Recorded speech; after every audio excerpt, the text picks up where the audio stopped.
All right. Well, welcome to the webinar, everyone. We'll be joined by a cast of speakers for our Ask the Experts in Food Safety and Regulatory.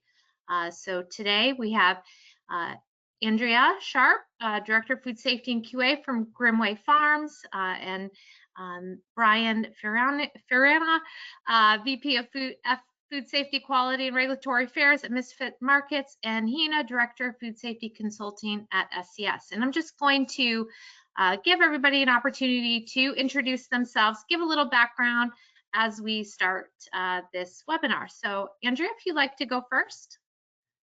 Yeah, good morning. My name is Andrea Sharp. I've been with Grimway Farms about 15 years. I work kind of in three different food safety categories of food. So ready to eat produce, whole produce, non-ready to eat, and juice HACCP. And we pack a variety of private labels in addition to our own label for retail, food service, and then we sell a lot of industrial products as an ingredient. Excellent. Thank you for joining us today, Andrea. Brian?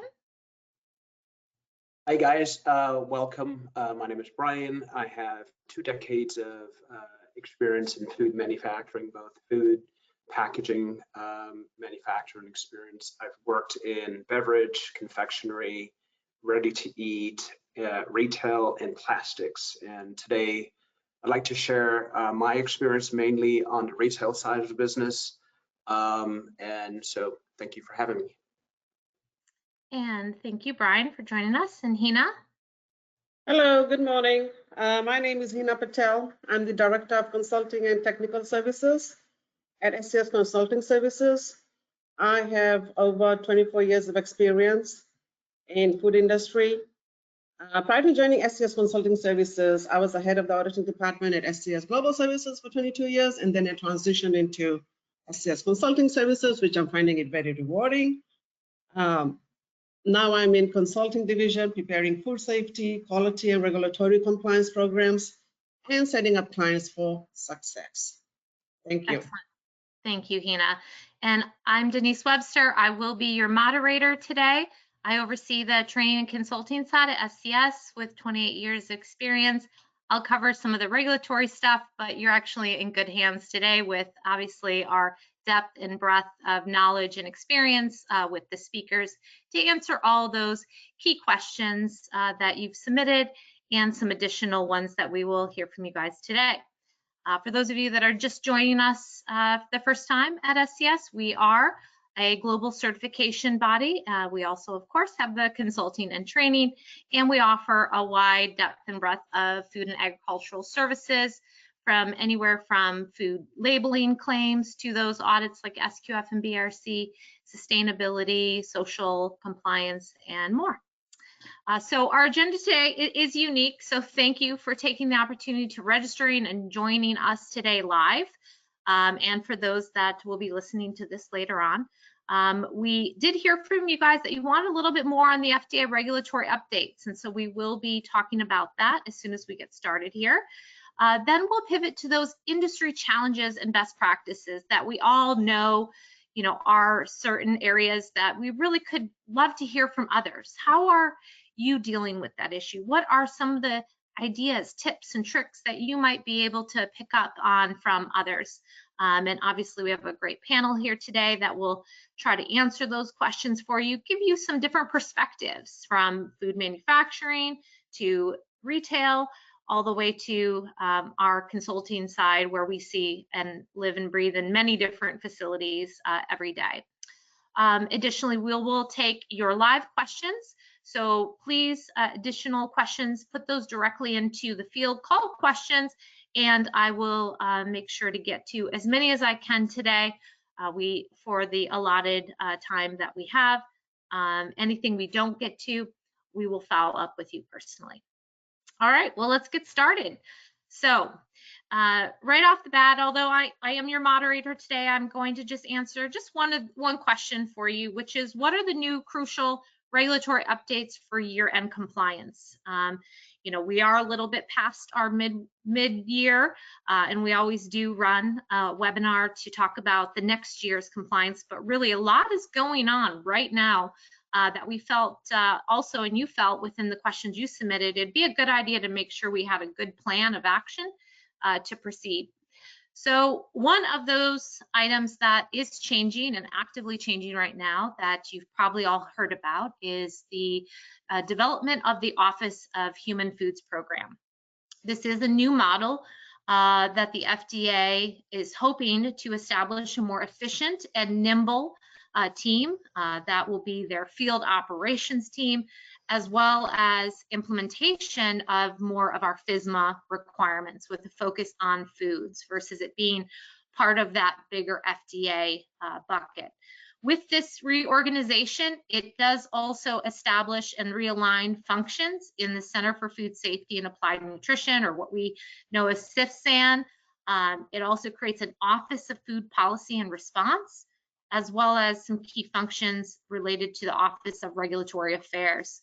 So all of this coming together, ultimately being run by the Deputy Commissioner assigned to this section with all the different branches. They are actively also interviewing for executive positions within the different buckets of responsibility. And their hope is ultimately by November that they're really going to start establishing the foundation of what the new Human Foods program looks like.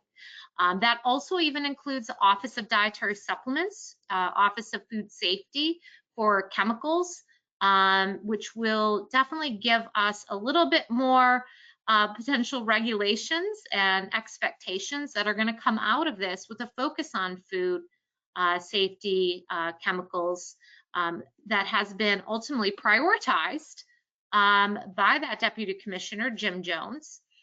He was quoted as, the focus will be to prioritize, build a foundation of risk prioritization and surveillance. So you can only imagine the impact we are going to see when the FDA really gets going on being able to identify those risks, prioritize, and get out and do more surveillance audits than what they do today. They have noted 3 big buckets of initial start, which is, of course, focus on outbreaks and recalls, making sure that they have the tools to manage, but also to find ways to actively reduce these incidents. The second will be focused on nutrition and diet-related chronic diseases. So we're likely to see more things come of the voluntary sodium reduction, added sugars, that will impact our labels, how we formulate, and kind of a broader focus on how it relates to food from a diet perspective. And then, of course, FSMA, the new era of smarter food safety, continual rollout, and we'll talk about a couple of these components today, like the food traceability list out of this webinar, as you guys have asked us that question. One other item we just wanted to call out is the ban on food additives. So FDA has indeed revoked now officially brominated vegetable oil, which is aligned with California also banning BVO. California, if you produce or sell product in California for by the time January 1st, 2027, we will also not be able to have potassium bromate, propylene paraben, and red number 3. As part of that Office of Chemical Safety, Jim Jones did mention at the IAFP conference that they will be looking at a batch of GRAS-approved chemicals as part of that initiative and determine whether or not they are aligned with some of these state changes that we see coming. They're going to also review things like the PFAS and the phthalates, BPA. So this is definitely not going away. So from an impact, what do we need to do? We need to really take a hard look at our formulations and what some of these banned additives that are coming out from a state level, as well as making sure to keep a close eye on what FDA is determining in terms of compliance with some of these additives, either in our packaging or our food. So that's just a few things on the horizon. Okay, so let's turn it over to the rest of the experts. We had a question that came in: where is the FDA at in rolling out food defense and intentional adulteration rule? So one, I'll turn that over to Hina. If you could kind of give us an overview, and then we can discuss kind of what the impact is. Okay, thank you, Denise. So basically, there's 7 major rules of FISMA, and one of them is protection against intentional adulteration. Okay, FDA intentional adulteration rule covers 3 key areas, as you can see on the screen: having a qualified individual in the team, conduct vulnerability assessment, and number 3, see if any of the vulnerabilities are significant or not. The rule is aimed at preventing adulteration from actions reasonably likely to cause wide-scale harm to public health, including acts of terrorism and targeting the food supply chain. This rule also applies to both domestic and foreign companies that are required to register with FDA as food facilities. If there are no strategies in place to identify significant areas of vulnerabilities within the production processes, intentional adulteration of food could cause illnesses, death, and economic disruption in the food supply chain. So it's extremely important to take into consideration all these areas when you're conducting vulnerability assessment. For example, intentional adulteration could be caused by disgruntled employees or economically motivated adulteration.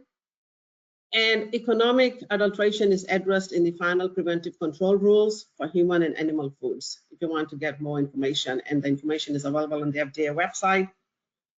Rather than targeting specific foods or hazards, this rule requires mitigation, which is risk reduction strategies for processes in food facilities.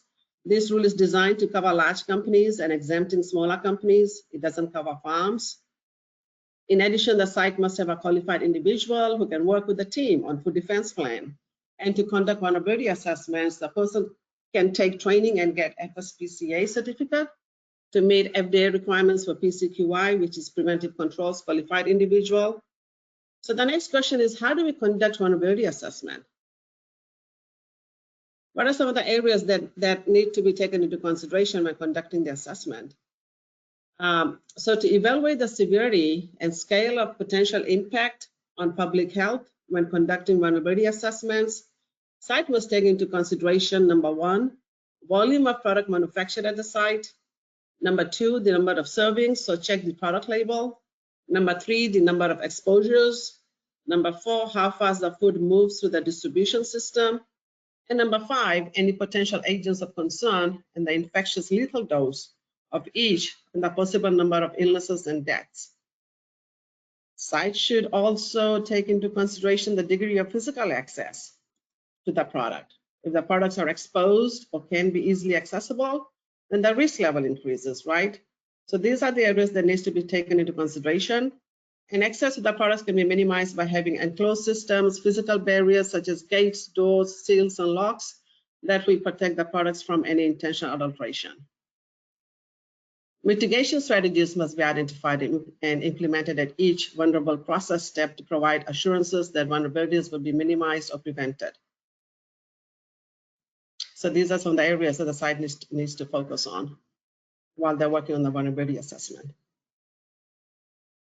Yeah, so there's definitely, as you can see, Hina mentioned quite a lot of things we need to assess that we might not realize is included in that intentional adulteration. It's not just about site security. So, Andrea, how do you guys tackle this to comply with this regulatory requirement?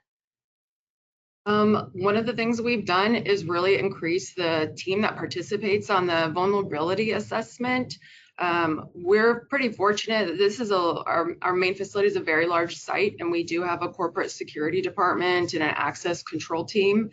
So we invite them to participate in the vulnerability assessment. They also, as part of our annual review of food defense, go over any type of events that have happened at the facility that might be a new type of hazard we hadn't considered. One they had brought up that I didn't think about is the prevalence of how food delivery to our employees at work, like Uber Eats, that's a lot of access to the facility that we've had to address by having, designated place off the property that are outside of our security zone where they can park.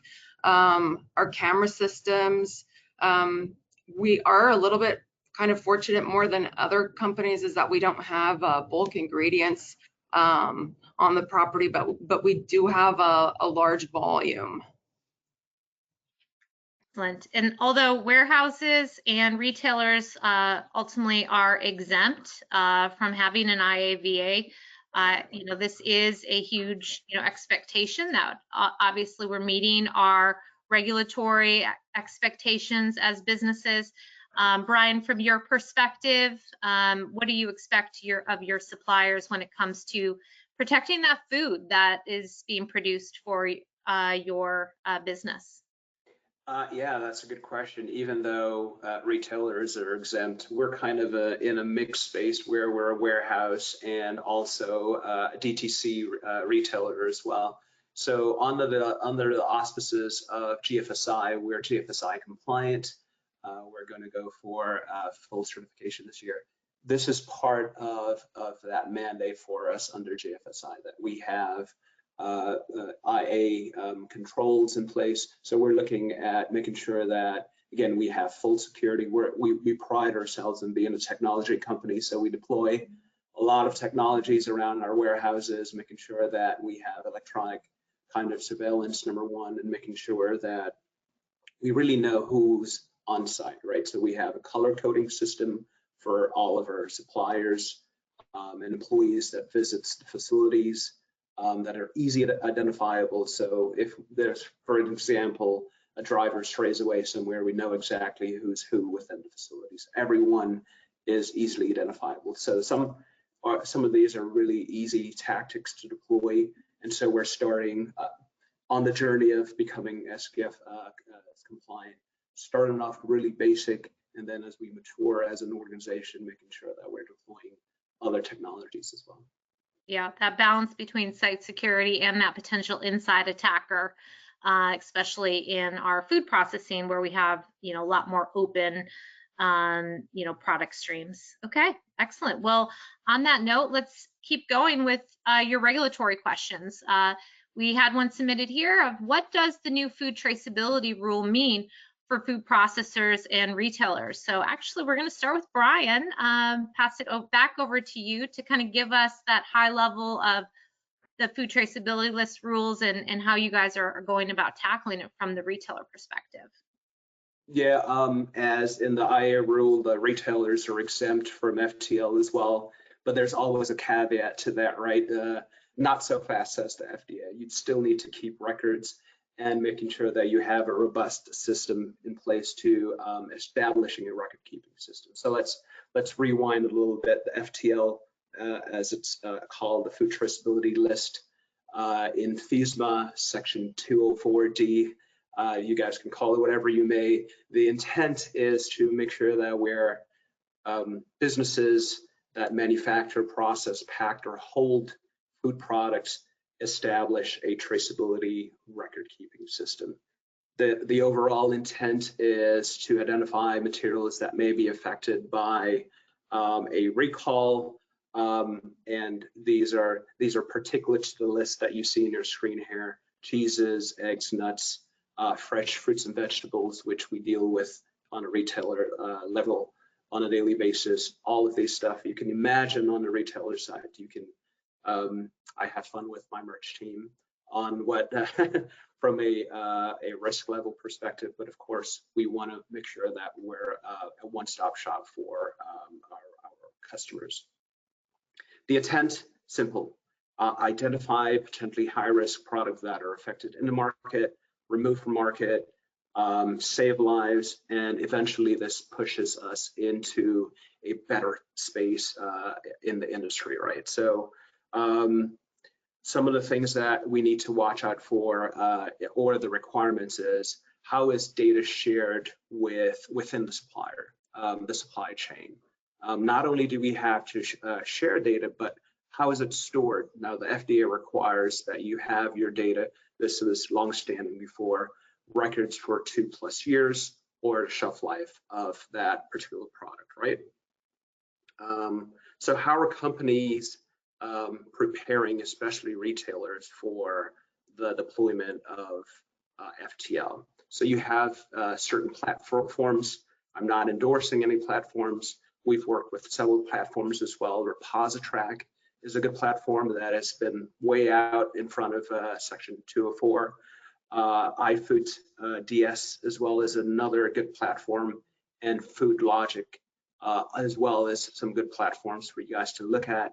Again, the intent is to, depending on where you are in the supply chain, the intent is to making sure that you have the KDEs, the key data elements, meaning the required information from that the FDA is requiring. You can go to the FDA website. They have a slew of information and guidance on how you should be deploying your systems, from a mature electronic-based system to the minimum.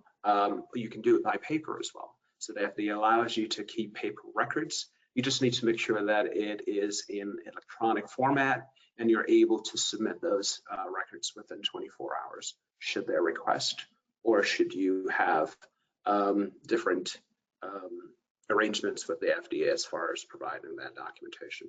So the way that those electronic platforms work is that they just stitch together all of the KDEs, the required data that's required by the government, and they store them in a repository should you need that data. Like I mentioned, there's different platforms out there that are easily and seamlessly that does this right now. Our policy is that within the next, by H2 of 2025, all of our suppliers need to make sure that they're using an electronic data transfer. We're using the ASN or ANS EDI system to transfer that data. We also have a proprietary system that we've built that would accept that data and store it in the format that we need. Like I said, we'll talk more about the maturity of different organizations later on. The intent is that you have records of what's coming in with the required data set, and you're able to track that back to the CTE or the previous person or entity that's shipping that product to you. Our approach is very simple. Send us the information via EDI in the format that we need. Tag your pallets and your cases as well. And then our system pulls that in. We're able to scan as it comes into the front door. And that is, from a retailer standpoint, what we need to do. We need to keep records of what's coming in. And if those records are then required later on, we're able to provide that information in an efficient manner. Like I said, it really forces us to provide clear, concise, and timely information, not only to myself, but the federal government as well. And the intent here is to protect lives, right? We're trying to protect not only our brand, but our consumers, our families. Like I tell, I'm using this as a training session for my team as well. Our families consume this material as well. So we're actually protecting our families at the end of the day. Yeah, that's all I have. Yeah, I think it's profound, Brian, that you have that last point in terms of retailers, no matter what your products are, even if they're not in this high risk classification, are likely going to require you to comply with the FTL. And so I think that is a big aha moment for many of us. Although, Andrea, you do have high risk foods that do fit in this category. What are you guys doing at Grimway to comply? Yeah, we're extremely fortunate that we have a really robust traceability system to trace everything right from the field. We're also kind of a unique situation is that we are our own grower, so that helps with that data a lot more than other companies. Customers are now regularly reaching out. They want changes in the case labels to comply with the FTL for them. And then, like Brian mentioned, it's really going to be about data sharing and how do you transfer that data. All the systems that he mentioned, we are actively getting ready to use those because it won't be just like one system, unfortunately. But it's heavily being involved with our MIS team, really. It's more going to be in the background from my team, just because the data is already there. Yeah, And you do have that luxury, right, of that vertically integrated. And I think that's the challenge with the produce side where we're not. It's going to be an uphill battle for sure. But more to come on that. And obviously, we'll probably run other webinars next year to help you guys get a little bit even more ready for that impact. All right, next question. What can we do to reduce potential recalls in our own facility? And why are we seeing so many significant issues? You know, the one that feels this brunt the most is retailers. So we'll back over to you, Brian. We'll let you start on this one.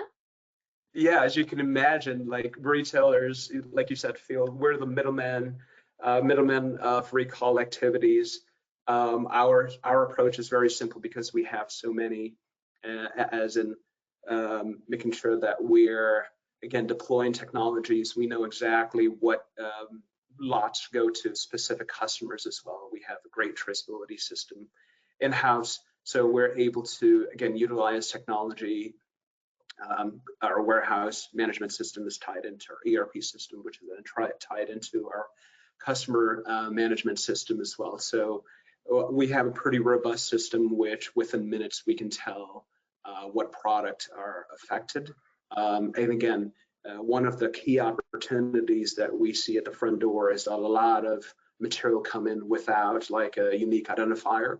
It's not a mandate right now, but I hope that FTL makes it a more robust process where even on the produce side, it becomes that requirement that everyone submits to the FTL policy on making sure that we have unique markings and we can effectively track our product.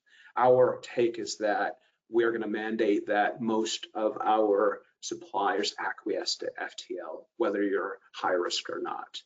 So again, because we see a lot of opportunities, missed opportunities, and again, we want to work with our suppliers, right? Like if you have opportunities or you're on the maturity scale, where we'll talk about a little bit later on, we want to work with you to make sure that we understand where you are, how are you going to conform with the regulatory guidance as of January.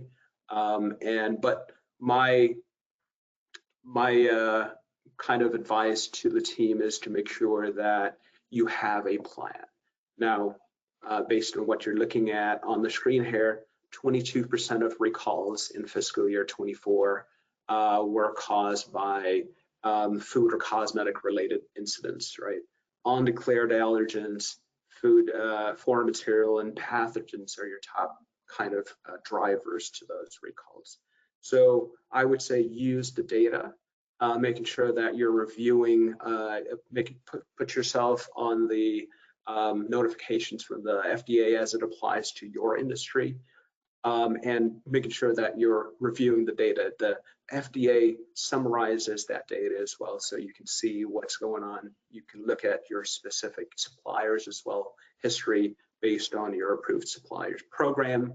And it's stunning to see that 50% of food and beverage companies that were recently surveyed have antiquated systems in this day and age, leading to a lot of confusion and then inadequacies in the system that then trickles down to not only the retailers, but also the consumers as well.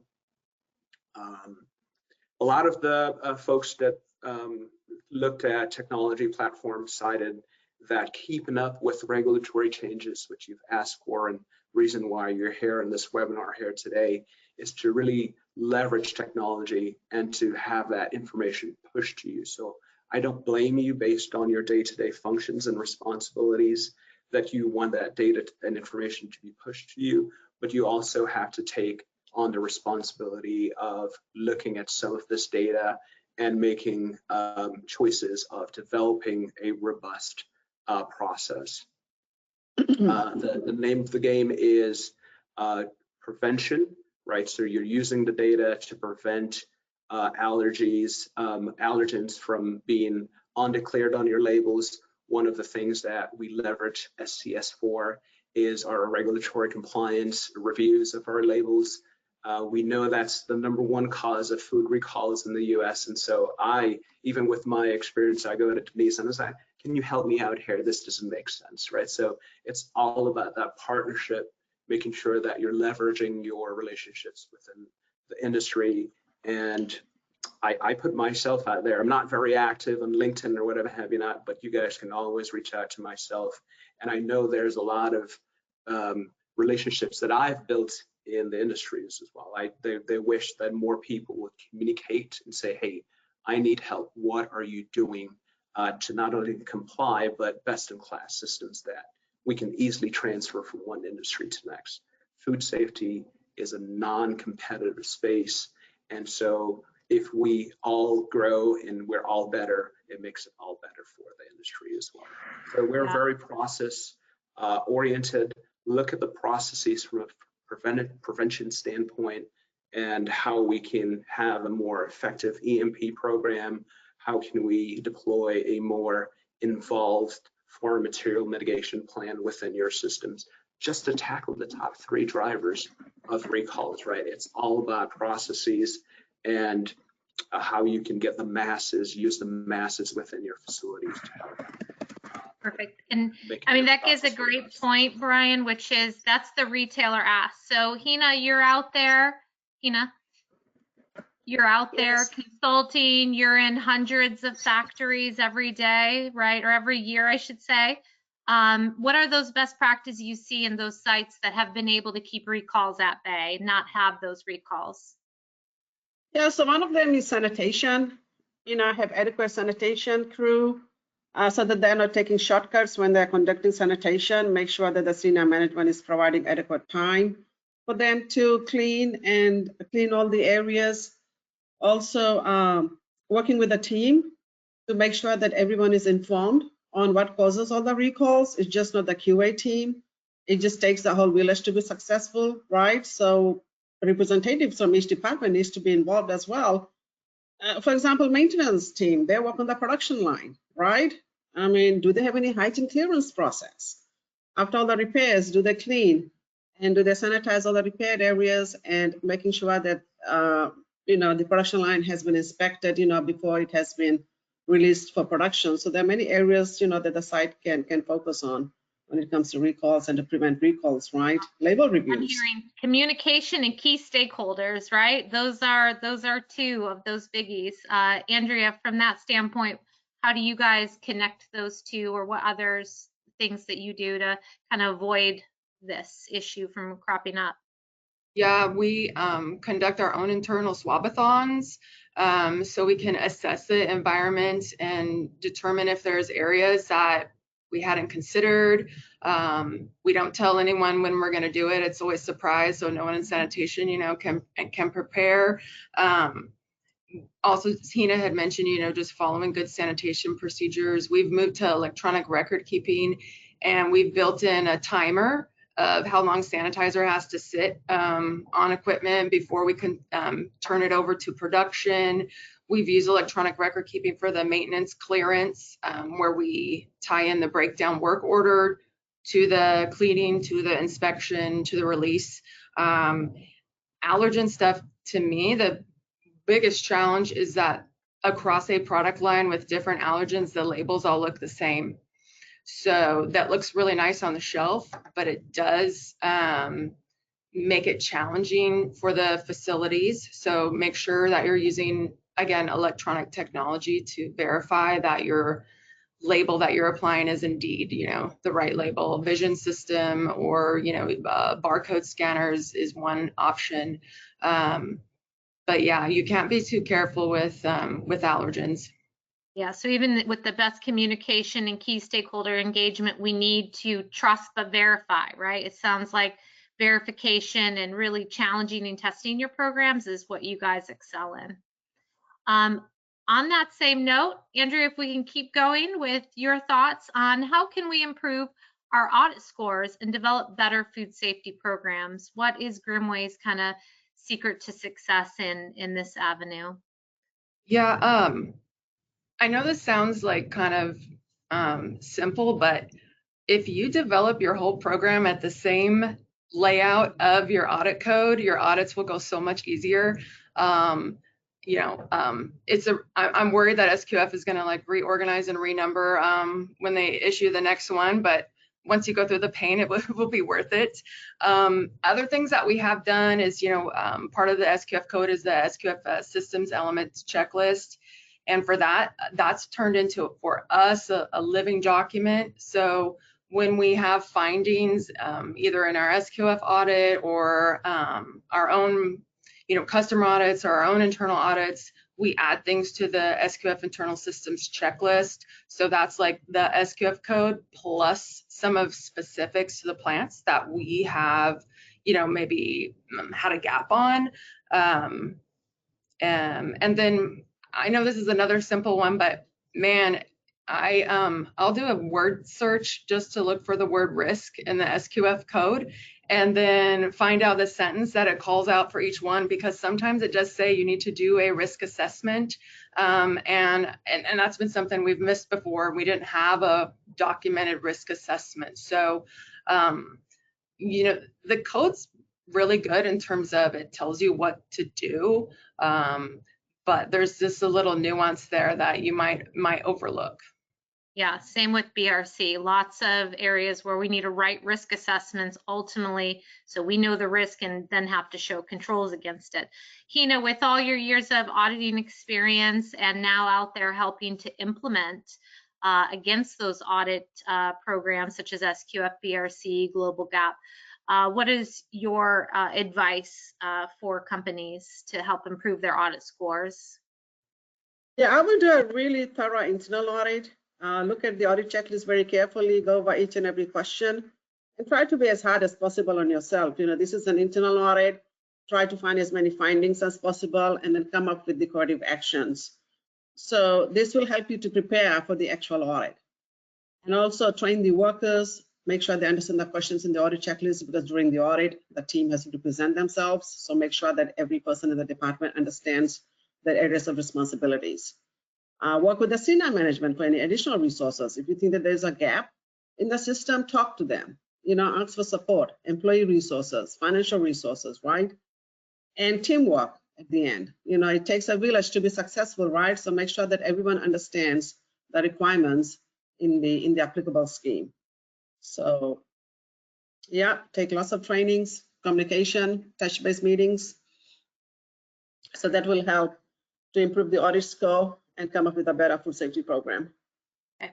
And also on the slides, as you can see, you know, the team has provided you guys kind of a punch list of 6 things that you can kind of use as takeaway, as well as just breaking down those barriers to what is driving maybe lower scores or increased nonconformance. Always comes back to your best tool in your toolbox, yes, is your own internal audits, and really driving that empowerment of employees, as you mentioned, foster that teamwork and engage issue resolution. So obviously easier said than done, I would say, but hopefully you can, you know, use some of those to then also make sure that that focus is on senior management. So we did have a question: how do I demonstrate senior management commitment during an audit?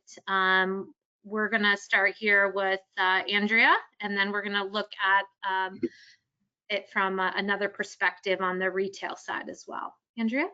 Yeah, this is your opportunity to really like put in context all the things you're doing, you know, all year.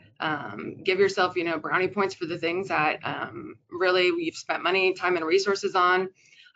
So really define that, how you're going to measure that, so it's really clear to the auditor like what things you are basing your decision on.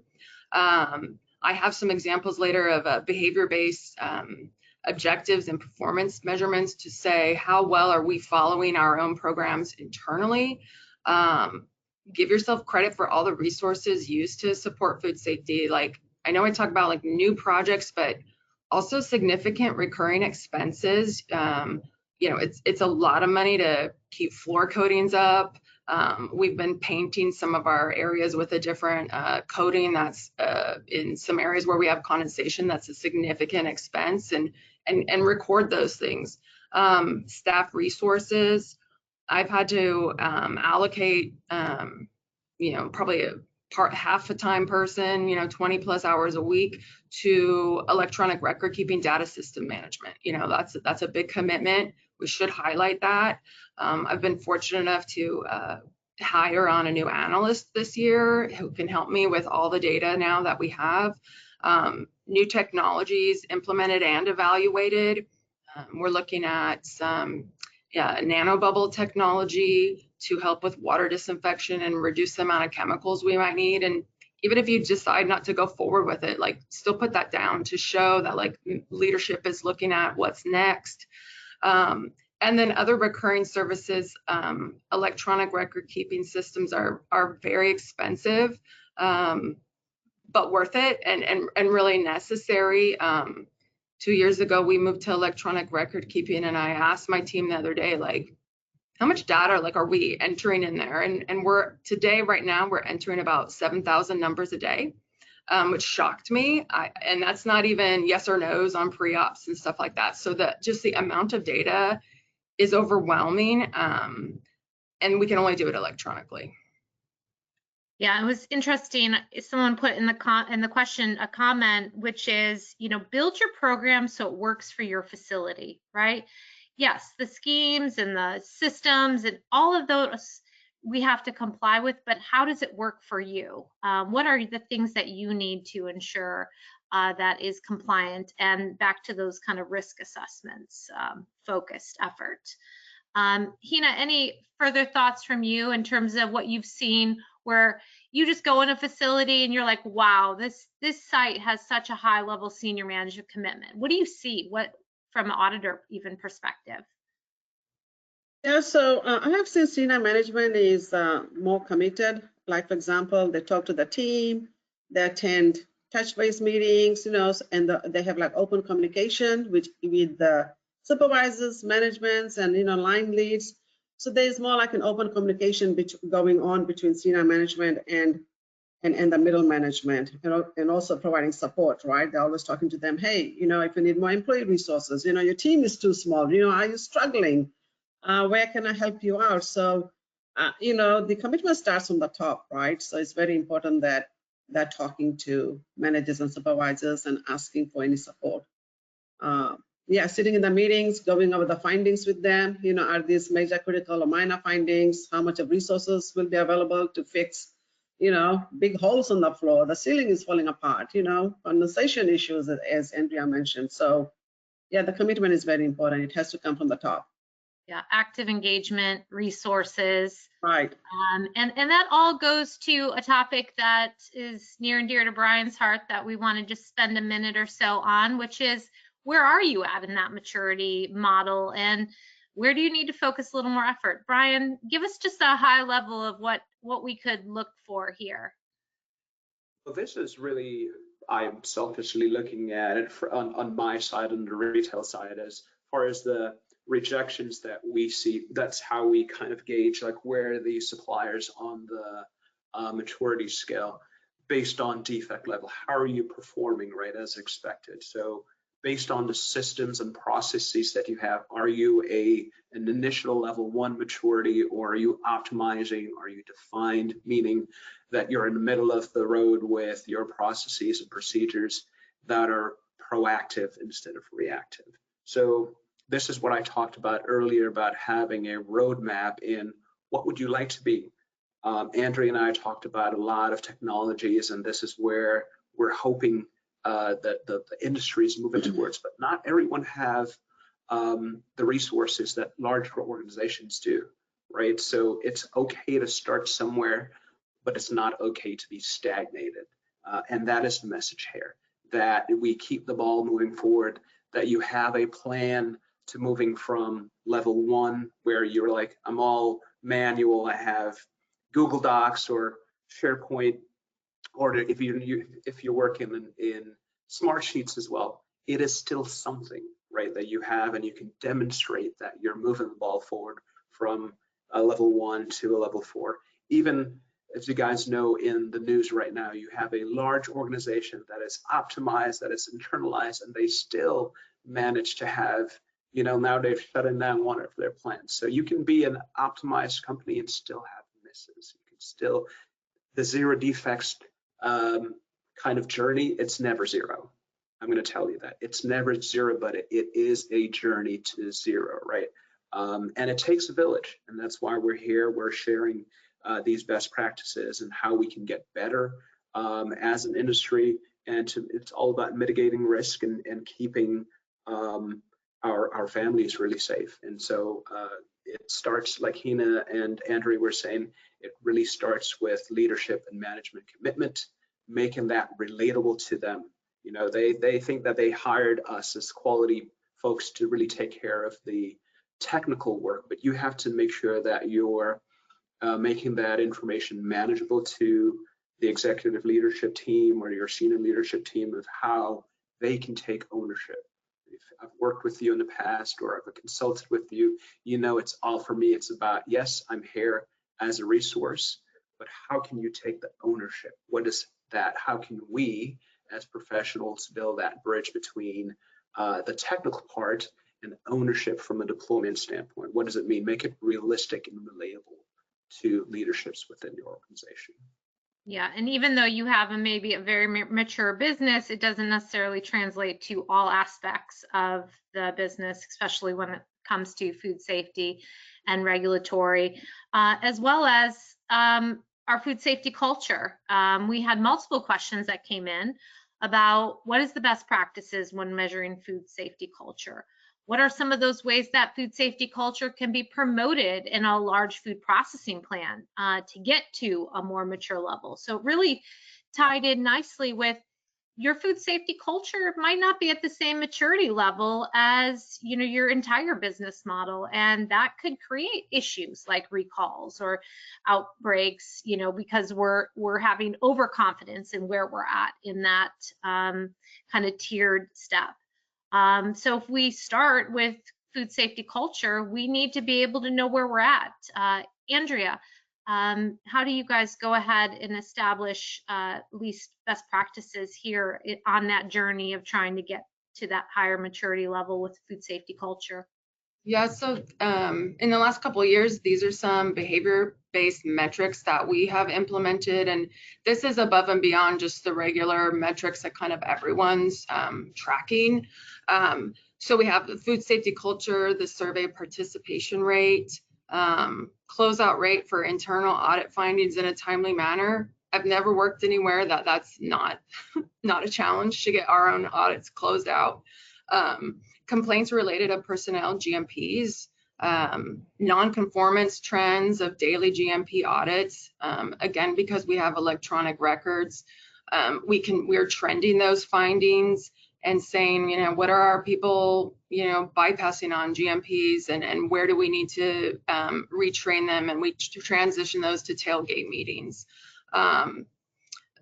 Non-conforming product holds, and then trends of CAPA categories. And really, like, I'm really focused on sharing the findings between all the facilities so we can learn from each other. Excellent. Hina, when you're out there building food safety behavior-based programs, is there any best tips or things that you've seen similar to what Andrea's team is doing?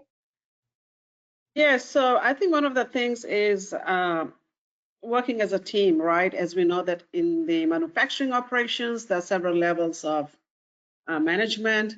So it's very important to make sure that workers who are working on the production line understand their roles and responsibilities.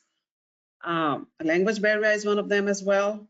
So if they don't understand what they're doing or what is expected from senior management, that would reflect breakdown of food safety culture, because they don't understand, you know, as Andrea was saying, that can end up in getting more findings when conducting GMP inspections. Another thing is to make sure that they're empowered as well on decision-making process with the team and not just working by themselves. So these are some of the areas that needs to be improved to take the food safety culture to the next level. Communication needs to be open, teamwork, empowerment, and making sure that there is no high employee turnover, right? As well, if there's high employee turnover, then there can be a problem.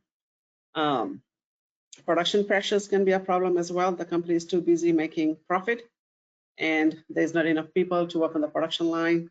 And that can also reflect issues among the workers, and it can bring the food safety culture down as well. Yeah, no, So- absolutely.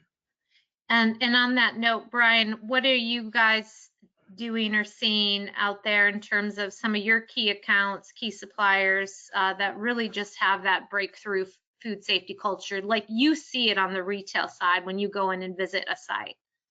Yeah, you do. You see it right away, and it's about everyone being engaged and being an owner, right? You can tell right off the bat if a plant manager he knows or she knows what's going on and how that applies and how that affects the end consumer, and is able to empathize with a message, and not only the message, but actually, walking the talk on how they execute. I mean, right off, any auditor knows you walk into a facility having conversations with not only leadership, but also frontline workers, how internalized that culture is. And it's really easy to tell. I mean, we all have to start somewhere. So of course, you gauge maturity like we talked about, but it's all about the ownership part of it and caring.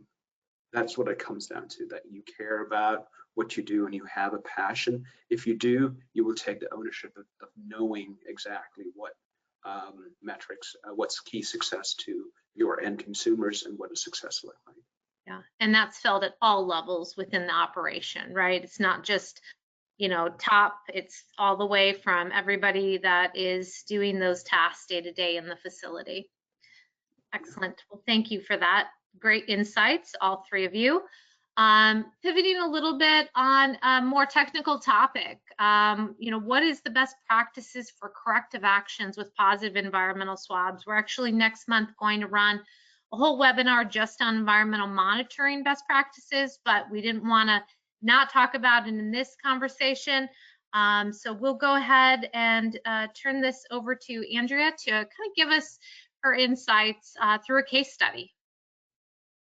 Yeah, I know we're kind of all probably familiar with, there was a baby formula recall that was like very, very widespread. And in reading about it, one of the things that they had identified is they sure wished that machines or equipment or areas that had a history of contamination had more aggressive corrective actions. And then, also, could they have taken a set of environmental investigative swabs before the first enhanced sanitation? So we've taken that on as a best practice that we're using. So when we get a positive, we send out the notification to the team. The team goes and takes a set of swabs before any sanitation work is done. We're trying to make sure we don't destroy any evidence that might be helpful to the investigation before we go into enhanced sanitation. And then we've also defined in our program, what does history of contamination mean? We've defined it as any location with more than one positive in a 12-month time frame requires additional investigation or more aggressive corrective action. I don't know if that's the right number, but it's something that we've just decided. So decide what you're going to do, decide how you're going to identify something that you think you should look into more. It's better to decide something and be 85% right and start taking aggressive corrective actions than to wait for the perfect frequency. So aggressive corrective actions would include, besides swabbing, we might do like, we've done some, worked with a maintenance team to identify some structures with like hollow bodies that we've removed over time. We've done floor coating repairs. We've really like evaluated practices to see, hey, we saw someone bypassing, the foot bath around, on the way up to an elevated platform near a lot of zone 2 areas. So we're working on, how do we take a look at the whole environment and not necessarily just the location itself. But are there other areas that are related, the same type of equipment where we might have similar locations testing positive? And we're really trying to put together the context of the data and interpret the data to say, yeah, we're hunting and finding it, but when we find it, we're doing something about it. We have what we call also a environmental sanitation service order that we track in our maintenance system. It's just essentially like a PM, and it has all the records of environmental sanitation with walls and nooks and crannies, and not just food contact surfaces. Excellent. That's a great tip. It's definitely making sure that we are knowing where and when and why and doing those root cause analysis when it comes to environmental monitoring, and we'll definitely cover more. We have a little bit of time left still for some of those live questions. So I have opened it up. If you have any, please put it in. If any questions we didn't get to, we will be sending out this PowerPoint. The PowerPoint will include all the questions and our answers, not just for today's questions that we talked about, but also questions that you've pre-submitted as well as of today. We do have one over to you, Brian. Probably best to answer this from a distribution center. They are curious about FSMA 204 in terms of the lot code source for products. Those lot code source for products received from exempt companies. So how is a distribution center going to handle this? What if they've already applied a kill step to those products? Are you, from a retailer and distribution center, going to require more, or can we be exempt from having that lot code tracing? So like I mentioned, going forward, each company is going to decide how they want to apply the law. We're going to require everyone, whether or not the law applies to them, to have that lot traceability information adhere to the pallets and cases. But again, it's a conversation, right? Based on we use TraceGains for our approved supplier platform.